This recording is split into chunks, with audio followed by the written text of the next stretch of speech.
Hello student, आज we will start the new chapter other subsidiary books and this is your 8th chapter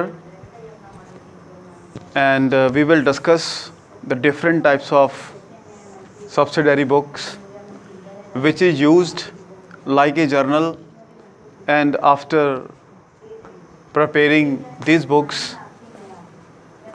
we have to prepare ledgers from it. So our chapter name is the other subsidiary books and this is chapter number 8, right? And firstly we will discuss purchase book. So our first subsidiary book is purchase book. Purchase book. So what is this? So first of all we will discuss the meaning of purchase book. Actually purchase book is that book in which we record only the carried purchase of goods, right? And the second thing we should keep in mind, if the goods purchased by cash or assets purchased by cash will not be recorded in this book. तो student आपको ये बात समझनी ज़रूरी है कि ये जो परचेज बुक है इसमें हमने सिर्फ जो उधार सामान खरीद रहे हैं वही नोट करना है, और अगर आप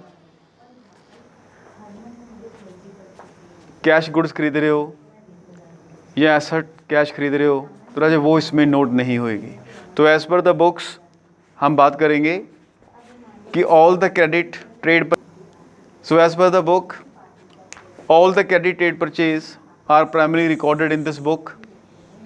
The expression trade credit purchase refers to the purchase of goods for resale.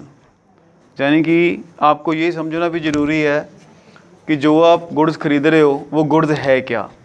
अगर आप कोई सामान बेचने के पर्पज़ से ख़रीद रहे हो तो वो गुड्स है, बट अगर आप वो ऑफिस में यूज़ करने के लिए ख़रीद रहे हो तो वो एसेट्स है, राइट. तो इसमें हम एसेट्स की रिकॉर्डिंग नहीं करेंगे, पहली बात, चाहे वो कैश है चाहे वो क्रेडिट है.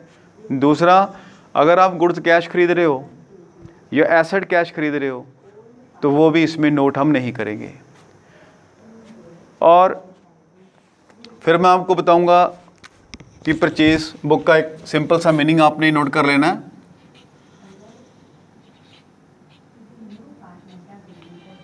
It is the book in which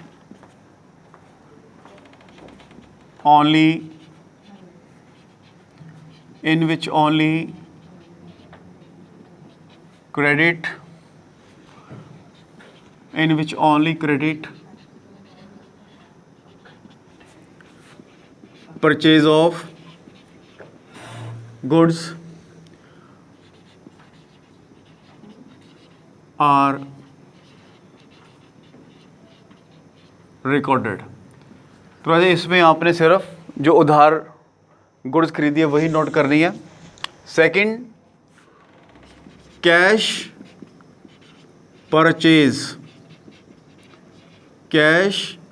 purchase of goods and assets will not be recorded.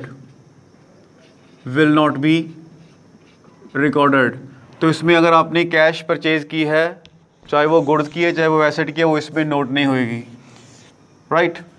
अभी अब हम बात करेंगे कि परचेज बुक का स्ट्रक्चर कैसे होता है. तो इसका जो फॉर्मेट है वो फॉर्मेट भी आपने देखना है कि इसके फॉर्मेट में होता क्या है. तो इसके फॉर्मेट में आपको स्टूडेंट याद रखना है कि जो पहला बॉक्स होएगा वो रिप्रेजेंट करेगा डेट को. पहला जो बॉक्स होएगा वो डेट को रिप्रेजेंट करेगा, एंड सेकंड जो कॉलम होएगा उसको हम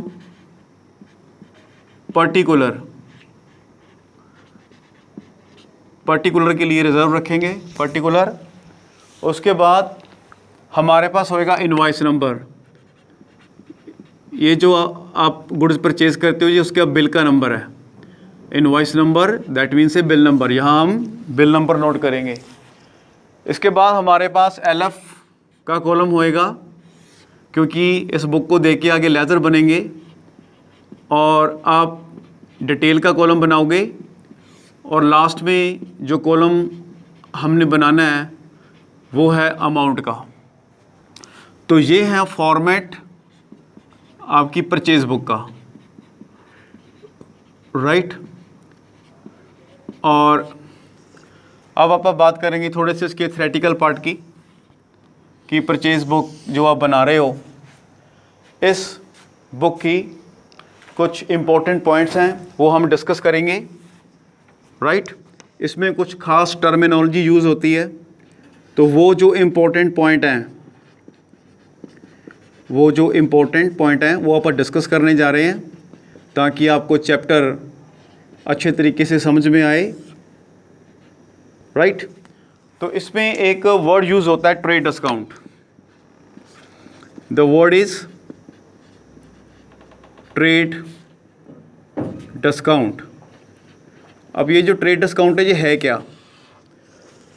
जब भी आप कोई गुड्स परचेज करोगे, राइट, तो आपको एक कैटलॉग प्राइस दुकानदार से देखने को मिलेगा, और एक्चुअल में जो दुकानदार होएगा वो आपको जो भी चीज़ बेचेगा, जो भी चीज़ आप ख़रीदने जा रहे हो, वो कैटलॉग प्राइस से आपको सस्ते रेट पे मिलेगी। तो जितना अमाउंट वो लेस करता है उसको हम क्या बोलते हैं? Trade discount, right. अब एक प्रकार से ये रिडक्शन है which is given on the catalogue price, right. अब जो ट्रेड डिस्काउंट होएगी वो गुड्स की लिस्ट प्राइस में से डिडक्ट की जाएगी, और जो नेट अमाउंट है वही सप्लायर के अकाउंट में रिकॉर्ड किया जाता है, राइट। अब दूसरी बात करेंगे अपन गुड्स की, ठीक है। Goods and service tax, goods and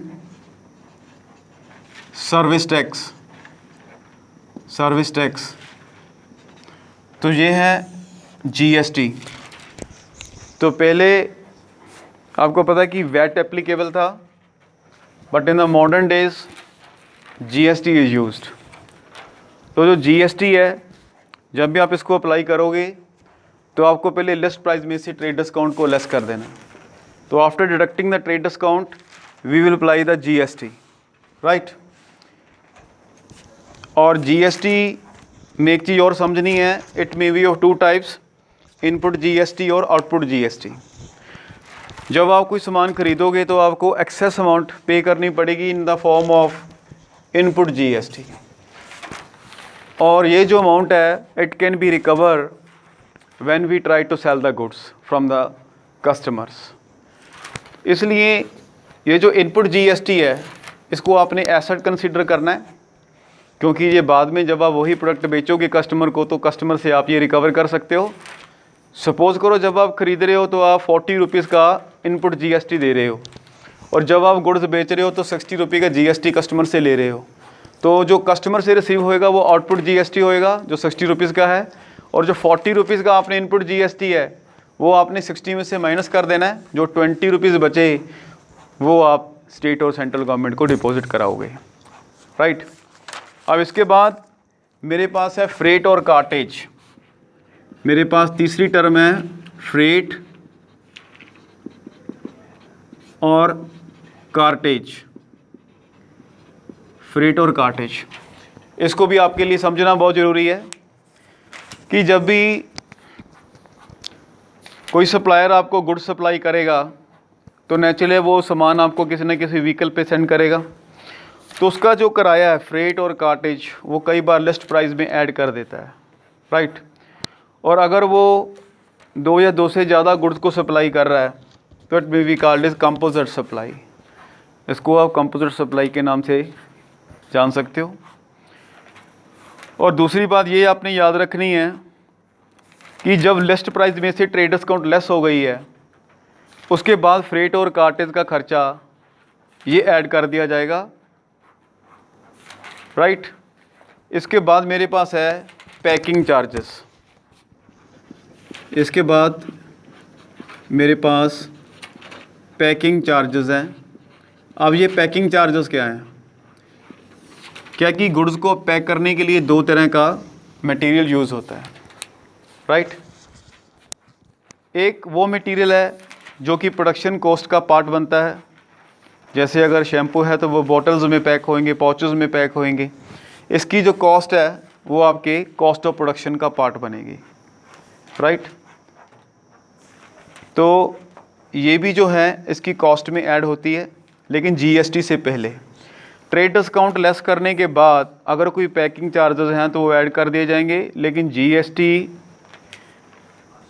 से पहले ऐड होंगे जी। फिर मेरे पास है रिटर्नेबल पैकेजेस। पांचवा पॉइंट है RETURNABLE, रिटर्नेबल जो है दैट इज़ पैकेज। कई बार हम गुड्स खरीदते हैं लेकिन उसके कुछ जो कंटेनर्स हैं वो रिटर्नेबल होते हैं, इसलिए वो कॉस्ट ऑफ प्रोडक्शन का पार्ट नहीं बनेंगे, इसलिए इसको बिल में भी ऐड नहीं किया जाता। ये बात आपने याद रखनी है। जैसे कि पैकिंग मटेरियल हो सकता है बॉक्सेस, ड्रम्स, ठीक है जी, which are use for delivering the goods, and packing material may be returnable after the delivery of the goods, so the cost of such packing does not form the cost of goods purchase। तो इसको आप cost of production का part नहीं मानोगे, उसमें add नहीं किए जाएंगे, राइट। अब जैसे कि अपन पहले डिस्कस कर चुके हैं कि ये जो परचेज बुक है लाइक ए जर्नल है, और इससे हम आगे जो डिफरेंट लेजर्स हैं वो प्रिपेयर कर सकते हैं। तो जो लेजर पोस्टिंग है आखिर वो किस तरीके से होती है, तो अपन बात करेंगे लेजर पोस्टिंग की, कि लेजर पोस्टिंग कैश बुक से, ये जो कि परचेज बुक है उससे कैसे होती है। From purchase book, from purchase book, तो परचेज बुक से ये कैसे होती है, इसके बारे में बात करेंगे लेजर पोस्टिंग की। अब लेजर पोस्टिंग में सबसे पहले है पोस्टिंग अगर आपने पर्सनल अकाउंट्स में करनी है, पर्सनल अकाउंट। अब पर्सनल अकाउंट का क्या मीनिंग है कि परचेज बुक जब आप बनाओगे तो वहाँ पे आपको कुछ ना कुछ पार्टीज़ के नाम मिलेंगे, बिजनेस के नाम मिलेंगे। तो आपने जब पार्टीज़ या बिजनेस के नाम के अलग अलग डिफरेंट लेजर बनाओगे तो उनमें जब भी आपने पोस्टिंग करनी है तो वो कैसे करनी है। सबसे पहले आपने ये देखना है कि कौन कौन से सप्लायर हैं जिनसे आपने सामान ख़रीदा है, ठीक है, और किस डेट को आपने ख़रीदा है। और उसके बाद ये जो आपने परचेज बुक बनाई है उसमें डिफरेंट पार्टीज़ जिनकी आपने नाम यहाँ पे लिखे हुए हैं उनके अकाउंट्स में पोस्टिंग करनी है। आप परचेज़ की एंट्री करके देख सकते हो परचेज़ की एंट्री क्या बनती है, परचेज़ कौन डेबिट टू सप्लायर्स। अब एंट्री में सप्लायर क्रेडिट है, तो जब आप किसी भी सप्लायर का अकाउंट बनाओगे तो उसकी क्रेडिट साइड में आपको बाय परचेज़ लिखना होगा। इसके बाद मैं बात करूंगा कि जब आपने परचेज़ अकाउंट में पोस्टिंग करनी है, जब आपने परचेज़ अकाउंट में पोस्टिंग करनी है तब आपको क्या करना है कि ये जो आपने बुक बनाई है इसका आपने टोटल लगा लेना है, और टोटल लगाने के बाद परचेज़ अकाउंट की डेबिट साइड में आप पोस्टिंग करोगे और वहाँ पे क्या लिखोगे, to sundries as per the purchase book. तो डेबिट साइड में आपने एंट्री करनी है, क्योंकि एंट्री में जब आप परचेज़ की एंट्री करोगे तो क्या होता है, purchase account debit to parties. अब इसमें डिफरेंट पार्टीज़ को लिखने की ज़रूरत नहीं है परचेज़ अकाउंट में। आपने परचेज़ बुक का जो टोटल लगाया उस टोटल को डेबिट साइड में फिट करोगे परचेज़ अकाउंट में, और क्या लिखोगे, टू सन्ड्रीज। अब आप बात करेंगे इनपुट जीएसटी की। इनपुट जीएसटी, जब आप इनपुट जीएसटी की बात करेंगे, क्योंकि जब भी आप गुड्स खरीदोगे आपको टैक्स लगेगा, तो जब आप इनपुट जीएसटी का अकाउंट्स बनाओगे तब भी आपने डेबिट साइड में क्या लिखना है, to sundries as per the purchase book. और जितने भी इनपुट जीएसटी परचेज बुक में शो होंगे सबका टोटल कर देना है, और टोटल अमाउंट को आपने जो इनपुट जीएसटी का लेजर बना रहे हो उसमें डेबिट साइड में आपने राइट ऑन करना है। फिर आप बात करेंगे फ्रेट अकाउंट की। तो फ्रेट अकाउंट्स में क्या है कि अगर आपने फ्रेट का एक्सपेंस पे किया है और परचेज बुक में ये शो किया हुआ है कि आपने फ्रेट पे किया है, तो आप फ्रेट अकाउंट जो है वो भी ट्रांसफ़र करोगे इसकी डेबिट साइड में। अगर आपने फ्रेट अकाउंट का कोई लेजर बनाया है तो जितना भी टोटल फ्रेट आपको परचेज बुक में दिखाई देगा वो आप फ्रेट अकाउंट की डेबिट साइड में लिखोगे, और पर्टिकुलर में क्या लिखोगे, to sundries as per the purchase book. Last है आपके पास पैकिंग चार्जेस। पैकिंग चार्जेस, अब ये जो पैकिंग चार्जेस हैं ये भी आपको पढ़ेंगे। तो जितने भी पैकिंग चार्जेस आपको परचेज बुक में दिखाई दे रहे हैं सबका टोटल लगा लेना है, और जब आप पैकिंग चार्जेस का लेजर बनाओगे तो उस लेजर की डेबिट साइड में जितना भी टोटल आपने लगाया वो लिख देना है, और डेबिट साइड में पर्टिकुलर में क्या लिखना है, to sundries as per the purchase book. तो इसके बाद एक छोटा सा टॉपिक और आपको देखना है जिसमें है इसके एडवांटेजेस। एडवांटेजेस, जो परचेज बुक के क्या एडवांटेजेस हैं, तो जो एडवांटेज हैं परचेज बुक के वो अपन डिस्कस करने जा रहे हैं। तो एडवांटेज में सबसे पहली चीज़ क्या है कि आपको अगर क्रेडिट परचेज का पता करना है कि क्रेडिट परचेज कितनी है, तो आपको क्रेडिट परचेज को ढूंढना बड़ा आसान है, क्योंकि आप सारी की सारी क्रेडिट परचेज को परचेज बुक में से सिंपल वे से जान सकते हो। To know credit purchase become easy.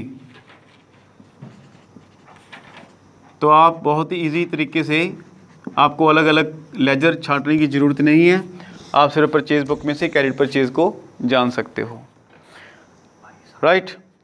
अब आपने किन किन लोगों से, किन किन सप्लायर से सामान खरीदा है, वो डिफरेंट सप्लायर्स आप जान सकते हो, क्योंकि जब भी आप परचेज बुक बनाओगे उसमें डिफरेंट सप्लायर्स के नेम लिखे होंगे, तो आपको डिफरेंट सप्लायर्स कौन कौन से हैं वो जान सकते हैं, बहुत ही ईजी, राइट। और आपके लिए परचेज अकाउंट बनाना भी ईजी है, क्योंकि आपको जो परचेज बुक है उसका टोटल लगाना है, और टोटल लगाने के बाद आप परचेज अकाउंट की डेबिट साइड में उसे फिट करोगे टोटल को, और पर्टिकुलर में टू सनराइज लिखोगे। इस तरीके से परचेज अकाउंट बनाने का बर्डन भी रिड्यूस होता है। और दूसरा चीज़ ये है कि जब आप कोलमर परचेज बुक बनाते हो, कोलमर परचेज बुक आप बनाते हो, कोलमर परचेज बुक,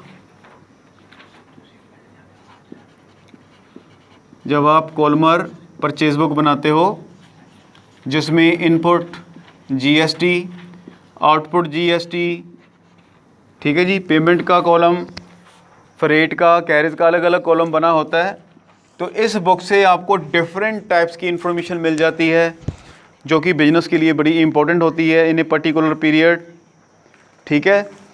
और लास्ट में क्या है कि किसी पार्टी से आपने कितनी क्वांटिटी में सामान खरीदा, कितनी क्वांटिटीज़ में सामान खरीदा, और पर पीस का क्या रेट है, और उसके ऊपर आपको कितनी डिस्काउंट मिली है, कितना आपको जीएसटी लगा है, ये सब इंफॉर्मेशन आपको परचेज बुक से बड़ी इजी तरीके से मिल जाती हैं, और आपको इसका बेनिफिट एक ही बुक से हो जाता है।